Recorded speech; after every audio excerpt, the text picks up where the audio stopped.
Lightning rips across a midnight desert. A convoy that once trusted 20 tons of armor to bulldoze through ambushes suddenly grinds to a halt. Its radios overwhelmed by cheap drones, its engine cowled in software it can't upgrade fast enough. Now imagine Washington's answer.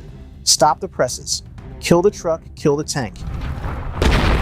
Tonight on Combat Tech, we pull the emergency brake on two marquee programs the Army spent years and billions trying to field: the Joint Light Tactical Vehicle, JLTV, and the M10 Booker mobile gun system. On May 1st, 2025, Army Secretary Dan Driscoll and Chief of Staff General Randy George released their letter to the force, Army Transformation Initiative, a manifesto that slashes obsolete gear to bankroll swarms of autonomous scouts, AI-driven fires, and lightweight strike forces. But canceling a platform is never just about hardware. It's about strategy, budgets, politics, and the future blood and sweat of the soldier in the mud. So buckle up. In the next few minutes, we'll race through battlefield simulations, factory floors, and Capitol Hill showdowns to find out why the Army is mothballing 20,000 brand new tactical trucks, walking away from its first light tank since Vietnam, and what rises from the ashes. A beast born in IED hell. Paint the scene. Iraq, 2006. Humvees explode daily under buried 155mm shells. Out of that inferno, the JLTV is conceived. V-shaped hull, energy-absorbing seats, modular armor kits, and a diesel that hauls 27,000 pounds at 70 miles per hour. Testing mauled mannequins but saved crews. Specs that once stole the show. Payload, 3,500 to 5,100 pounds. Scalable B-kit armor to defeat 14.5mm and explosively formed penetrator EFP threats. Oshkosh TOC 4 eye-independent suspension. 20 inches wheel travel. Net-ready architecture for tethered drones and EW pods.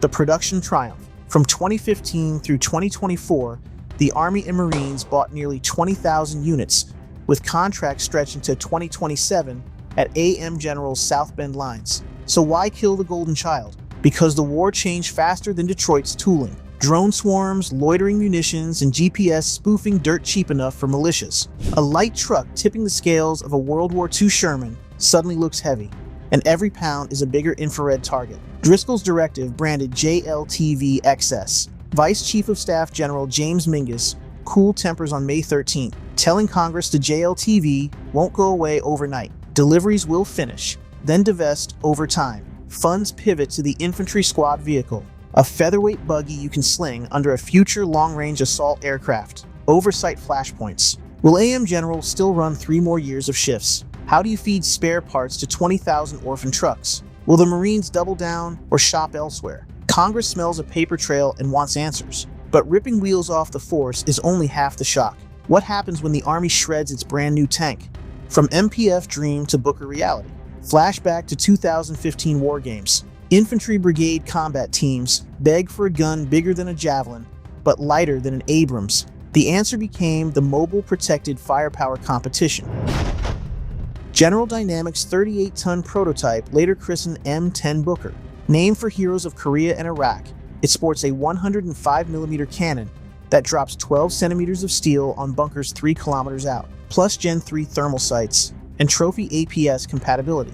Field trials and early delivery. Army testers at Fort Liberty raved about crossing Class 60 bridges, too frail for an M1. 80 Bookers rolled off the line by early 2025. Then the hammer fell. Driscoll's cutting remark. The Booker is a classic example of sunk cost fallacy, and the Army doing something wrong. Root causes. Price balloon past $12 million a copy. Double the target. Armor upgrades nudge combat weight toward 42 tons, erasing mobility edge. Bridge stress tests cracked culverts at Fort Campbell. New top attack drones would cook the thinner roof in seconds. Rather than chase fixes for a niche gun tank, leadership yanked the cord. No more buys beyond those 80 hulls. Industrial shockwaves. GDLS loses a production ramp it spent years tooling. Tier 2 suppliers for sights, engines, and autoloader hydraulics face layoffs. Congress circles with subpoenas. What happens to the 80 fielded vehicles? Training aids, foreign aid, or scrapyard? If IBCTs lose organic direct fire, do they lean on AH-64s, which are being cut too? 2 cancellations, billions saved or billions stranded. Let's connect the dots. 1. Sensor plus shooter compression. satellite mesh, edge AI fusion, and gigabit tactical. 5G let a squad leader kill what he sees in under 30 seconds. Heavy armor's value shrinks when being seen equals being scythed. 2. Loitering munitions versus metal. $35,000 Sky Eye drones can vaporize a $350,000 JLTV. The exchange rate is broken, and the Pentagon knows it. 3. Signature management over armor mass. IR suppressing exhausts, electric drivetrains, and low probability of intercept comms trump inch-thick steel plates. 4. Expeditionary logistics. Pacific island hopping demands gear you can sling load or barge. A 20-ton truck or 38-ton tank is excess baggage. 5. Budgetary physics. The 2026 Army top line flattens under tri-service nuclear modernization. Something had to go. The Axe found programs that couldn't outrun the future. Infantry Squad Vehicle, ISV, a Polaris-derived rover with AI nav assist. Plug-in hybrid kits coming. Robotic Combat Vehicle Light, unmanned 10-ton gun truck, paused in 2023, reborn in 2025 with COTS autonomy. Loitering swarm cells, brigade-level magazines of AI cooperative kamikaze drones, directed energy counter UAS, 50-kilowatt palletized lasers slaved to JLTV turret kits. Yes, the truck you just axed now serves as a power and sensor mule. So, did the Army really kill JLTV, or just reincarnate it as a drone slayer platform on wheels? May 13 hearings. Under Klieg lights, General Mingus faces a barrage. Contract liabilities, fleet lifecycle costs, Marine Corps divergence, foreign military sales salvage plan, C-SPAN cameras capture lawmakers waving cost savings charts and workforce loss maps. The subcommittee chair warns of industrial whiplash, but the vice chief doubles down, divest to invest or lose the next war. Picture 2030, a Pacific littoral flashpoint. Instead of JLTVs and Bookers, infantry deploy in stealthy EV buggies. Robotic gun dogs scurry ahead. Overhead, a microwave drone fries hostile quadcopters. An enemy tank platoon rumbles ashore, only to be shredded by 5 palm-sized loitering rounds triangulated by Space Force microsats. The lesson? Mass-produced silicon beats boutique steel. Canceling JLTV and M10 looks brutal. Jobs lost, doctrines uprooted, soldiers nostalgic. Yet history shows every military revolution begins with a bonfire of yesterday's icons.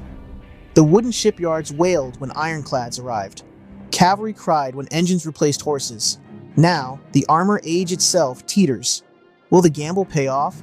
If the Army's new toys can't survive the first electronic ambush, critics will howl that leadership melted gold into fool's copper. But if agile, networked, low-signature forces blitz through drone storms, while legacy armies choke on armor columns, May 1st, 2025 will be remembered not as a retreat, but as the day America sprinted into the unmanned era. So keep your eyes locked on combat tech. Smash that subscribe button, arm the bell, and join us as we track every laser drone, every AI kill chain, every paradigm-shattering pivot. Because the next war won't wait, and neither should we.